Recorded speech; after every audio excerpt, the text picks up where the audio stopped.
നമസ്കാരം. News at 11:30 സ്വാഗതം. ബംഗാൾ ഉൾക്കടലിൽ പുതിയ ന്യൂനമർദ്ദം രൂപപ്പെട്ടതോടെ സംസ്ഥാനത്ത് വീണ്ടും മഴ കനക്കുമെന്ന് കേന്ദ്ര കാലാവസ്ഥാ വകുപ്പ്. വടക്കു പടിഞ്ഞാറൻ ബംഗാൾ ഉൾക്കടലിലും വടക്കൻ ആന്ധ്രാപ്രദേശിനും തെക്കൻ ഒഡീഷ തീരത്തിനു മുകളിലായി സ്ഥിതി ചെയ്യുന്ന ചക്രവാത ചുഴി ന്യൂനമർദ്ദമായി ശക്തി പ്രാപിക്കുമെന്നാണ് കാലാവസ്ഥാ വകുപ്പിന്റെ പ്രവചനം. ഇന്ന് ഒറ്റപ്പെട്ട അതിശക്തമായ മഴയ്ക്കും 28 വരെ ഒറ്റപ്പെട്ട ശക്തമായ മഴയ്ക്കും മണിക്കൂറിൽ 50 കിലോമീറ്റർ വരെ വേഗത്തിൽ കാറ്റിനും സാധ്യതയുണ്ട്. അഞ്ഞൂർ അങ്ങാടിയിലെ കേരള വാട്ടർ അതോറിറ്റിയുടെ കീഴിലുള്ള വാട്ടർ ടാങ്ക് നിലം പൊത്തി.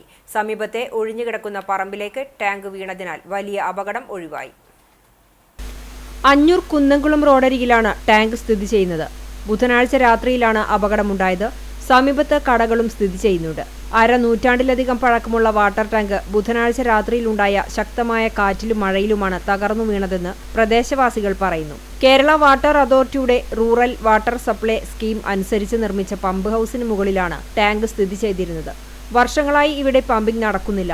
അതിനാൽ ടാങ്ക് തുരുമ്പെടുത്തിരിക്കുകയാണ്. കിണറും മോട്ടോർ പമ്പ് സെറ്റും വാട്ടർ ടാങ്ക് അടക്കം പ്രദേശത്തെ കുടിവെള്ളക്ഷാമം പരിഹരിക്കുന്നതിനു വേണ്ടി സ്ഥാപിച്ച വാട്ടർ ടാങ്ക് അധികൃതരുടെ അനാസ്ഥ മൂലം പതിറ്റാണ്ടുകളായി പ്രവർത്തിക്കാതെ കിടക്കുകയായിരുന്നു. വാട്ടർ ടാങ്കിന്റെ അപകടാവസ്ഥയെക്കുറിച്ച് CCTV വാർത്ത നൽകിയിരുന്നു. വാട്ടർ അതോറിറ്റി ഉദ്യോഗസ്ഥരുടെ അനാസ്ഥയാണ് ഇത്തരമൊരു അപകടത്തിന് കാരണമായതെന്നാണ് നാട്ടുകാരുടെ ആക്ഷേപം. എരുമപ്പെട്ടി കുന്നത്തേരി പാടത്തിന് സമീപം കാറും ബൈക്കും കൂട്ടിയിടിച്ച് ബൈക്ക് യാത്രക്കാരന് പരിക്കേറ്റു. എരുമപ്പെട്ടി പുലിക്കോട്ടിൽ വീട്ടിൽ ആന്റണിക്കാണ് പരിക്കേറ്റത്. ബുധനാഴ്ച രാത്രി 7 മണിയോടെയാണ് അപകടമുണ്ടായത്. പരിക്കേറ്റയാളെ എരുമപ്പെട്ടി എക്സ് പ്രവർത്തകർ വടക്കാഞ്ചേരി ജില്ലാ ആശുപത്രിയിൽ പ്രവേശിപ്പിച്ചു. എരുമപ്പെട്ടി ഗവൺമെന്റ് LP സ്കൂൾ വിദ്യാർത്ഥികളിൽ ഭക്ഷ്യവിഷബാധ ലക്ഷണങ്ങൾ കണ്ട് ആശുപത്രികളിൽ കഴിഞ്ഞവർക്ക് സഹായധനം നൽകുമെന്ന എരുമപ്പെട്ടി പഞ്ചായത്ത് പ്രസിഡന്റിന്റെ വാഗ്ദാനം പാലിക്കണമെന്ന് കേരള ഡെമോക്രാറ്റിക് പാർട്ടി എരുമപ്പെട്ടി മണ്ഡലം സമ്മേളനം ആവശ്യപ്പെട്ടു. സ്കൂളിലെ കിണർവെള്ളത്തിൽ കോളിഫോം ഈക്കോളി ബാക്ടീരിയകളുടെ സാന്നിധ്യം സ്ഥിരീകരിച്ചതിനാൽ കുട്ടികൾക്ക് കുടിവെള്ളത്തിന് പകരം സംവിധാനം പഞ്ചായത്ത് ഏർപ്പെടുത്തണം. പഞ്ചായത്തിന്റെ നിയന്ത്രണത്തിലുള്ള സ്കൂളിന്റെ ഉത്തരവാദിത്തത്തിൽ നിന്നും പഞ്ചായത്ത് ഭരണസമിതി പിൻവാങ്ങരുതെന്നും വെറും വാഗ്ദാനങ്ങൾ മാത്രം നൽകി വിദ്യാർത്ഥികളെയും രക്ഷിതാക്കളെയും കബളിപ്പിക്കരുതെന്നും സമ്മേളനം ആവശ്യപ്പെട്ടു. സമ്മേളനം KDP സംസ്ഥാന സെക്രട്ടറി M. ബലരാമൻ നായർ ഉദ്ഘാടനം ചെയ്തു. മണ്ഡലം പ്രസിഡന്റ് MV ഷാൻഡോ അധ്യക്ഷത വഹിച്ചു. ജില്ലാ പ്രസിഡന്റ് റോയ് പെരിഞ്ചേരി മുഖ്യപ്രഭാഷണം നടത്തി. സംസ്ഥാന executive member TG Shyamlal, Santhosh Kottappuram, Arun Kanichayi, Martin എന്നിവർ സംസാരിച്ചു. ശക്തമായ കാറ്റിലും മഴയിലും ചാവക്കാട് തിരുവത്ര EMS നഗറിൽ തെക്കരകത്ത് ഉമ്മറിന്റെ വീടിന് മുകളിലേക്ക് തെങ്ങ് വീണു. വീടിന്റെ മുകളിലെ ഷീറ്റിനും കോൺക്രീറ്റിനും കേടുപാടുകൾ സംഭവിച്ചു. പൊതുവിദ്യാഭ്യാസ വകുപ്പിന്റെയും സർവശിക്ഷ കേരള നേതൃത്വത്തിൽ വിദ്യാർത്ഥികളിൽ തൊഴിൽ പരിശീലനം നൽകുന്നതിന്റെ ഭാഗമായി കടപ്പുറം ഗവൺമെന്റ് വൊക്കേഷണൽ ഹയർ സെക്കൻഡറി സ്കൂളിൽ തൊഴിൽ നൈപുണ്യ വികസന കേന്ദ്രം ആരംഭിച്ചു. വിദേശത്തും സ്വദേശത്തും തൊഴിൽ സാധ്യതയുള്ള gym trainer, mobile phone hardware repair technician എന്നീ വിഭാഗങ്ങളായി 2 കോഴ്സുകളാണ് ആരംഭിച്ചിട്ടുള്ളത്. വിദ്യാർത്ഥികൾക്ക് പഠിക്കുന്നതിനു വേണ്ടി ശനി ഞായർ ദിവസങ്ങളിൽ ക്ലാസ് വരുന്ന രീതിയിലാണ് പദ്ധതി വിഭാവനം ചെയ്തിട്ടുള്ളത്. ചാവക്കാട് ഉപജില്ലയിലെ ഏക തൊഴിൽ നൈപുണ്യ വികസന കേന്ദ്രത്തിന്റെ ഉദ്ഘാടനം ജില്ലാ പഞ്ചായത്ത് അംഗം അഡ്വക്കേറ്റ് VM മുഹമ്മദ് ഗസാലി നിർവഹിച്ചു. തൊഴിൽ പരിശീലിക്കുന്നതിനു വേണ്ടി സ്കൂളിൽ ആരംഭിച്ച ലാബുകളുടെ ഉദ്ഘാടനവും ഇതോടൊപ്പം നടന്നു. കടപ്പുറം ഗ്രാമപഞ്ചായത്ത് പ്രസിഡന്റ് സാലിഹ ഷൌക്കത്ത് മുഖ്യാതിഥിയായി. Thrissur SSK district project officer Briji KB, Chavakkad BRC block project coordinator Sangeetha MT, PTA president PM Mujeeb, VHSE വിഭാഗം പ്രിൻസിപ്പാൾ ബിവാഷ് KB തുടങ്ങിയവർ സംസാരിച്ചു.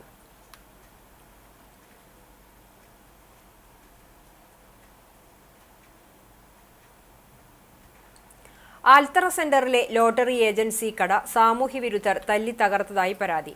കടയുടമ വടക്കേക്കാട് പോലീസിൽ പരാതി നൽകി. സുനിലിന്റെ ഉടമസ്ഥതയിലുള്ള ഉദയ ലോട്ടറി ഏജൻസിയാണ് സാമൂഹ്യവിരുദ്ധർ തല്ലി തകർത്തത്. പാലിശ്ശേരി കെട്ടിടത്തിൽ 6 വർഷത്തിലധികമായി സുനിൽകുമാർ ലോട്ടറി കട നടത്തിവരികയാണ്. ബുധനാഴ്ച രാവിലെ കട തുറക്കാൻ എത്തിയപ്പോഴാണ് ലോട്ടറി സ്റ്റാൻഡുകൾ തകർത്ത നിലയിൽ കണ്ടെത്തിയത്. കേരള വ്യാപാരി വ്യവസായി ഏകോപന സമിതി പുന്നൂർക്കുളം യൂണിറ്റ് ഭാരവാഹികൾ സ്ഥലം സന്ദർശിച്ചു. സംഭവത്തിൽ ശക്തമായ പ്രതിഷേധം രേഖപ്പെടുത്തുകയും എത്രയും പെട്ടെന്ന് കുറ്റവാളികളെ കണ്ടെത്തി മാതൃകാപരമായ ശിക്ഷ നൽകണമെന്ന് ഭാരവാഹികൾ ആവശ്യപ്പെട്ടു.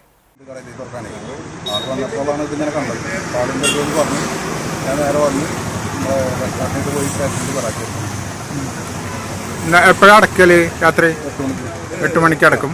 തുറക്കല് തുറക്കും. ചൊവ്വന്നൂർ ഗ്രാമപഞ്ചായത്ത് SSLC+2 പരീക്ഷകളിൽ മുഴുവൻ വിഷയങ്ങളിലും A+ നേടിയ വിദ്യാർത്ഥികളെയും കലാകായിക മേഖലകളിൽ മികവ് തെളിയിച്ച പ്രതിഭകളെയും ആദരിച്ചു. ഗ്രാമപഞ്ചായത്ത് ഹാളിൽ വെച്ച് നടന്ന ചടങ്ങ് കുന്നംകുളം MLA AC മൊയ്തീൻ ഉദ്ഘാടനം ചെയ്തു. ചൊവ്വന്നൂർ ഗ്രാമപഞ്ചായത്ത് പ്രസിഡന്റ് ചിത്ര വിനോബാജി അധ്യക്ഷയായി. ചടങ്ങിൽ തൃശൂർ ജില്ലാ പഞ്ചായത്ത് മെമ്പർ AV വല്ലഭൻ മുഖ്യാതിഥിയായി.